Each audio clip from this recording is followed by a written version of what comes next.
when the Negro becomes a first-class citizen of a country, and the white man becomes the bottom of the barrel. What happens when the blacks become first-class citizens of a country? Because of history, the black and white races in South Africa are very polarized. Whites have ruled here for over a century, and now it's reversed when it comes to racial discrimination. More than 20 years ago, black leader Nelson Mandela made a statement. The black man in South Africa rose to power. Since then, whites have lost all privilege. They've been pushed into the ghettos. This video takes you to South Africa's largest city, Johannesburg. On the edge of the city is a camp with a bad reputation. It's called Coronation Park. It used to be a picnic mecca for elite whites. But now, this park has become a place for underclass whites to live. The ghetto is located right in the middle of the park. It's home to nearly 300 people. Most of them are white. There are boarded-up houses and tents everywhere. There's trash all over the open space. Most of the people wander around disheveled. There's no running water. There's no electricity. Cooking is done in the most primitive way. The people here also work. They live on donations from dedicated organizations. JD, a white artist, couldn't find work.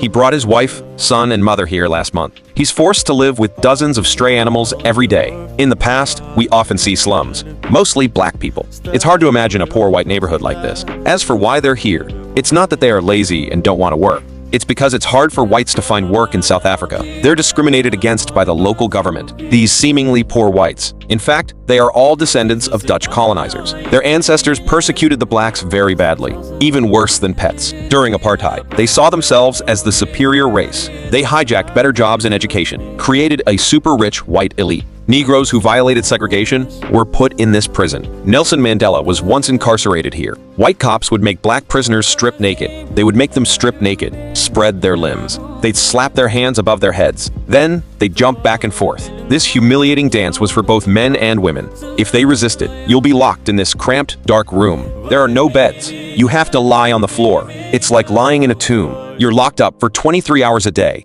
with only 1 hour of air. But in 1990, that changed drastically.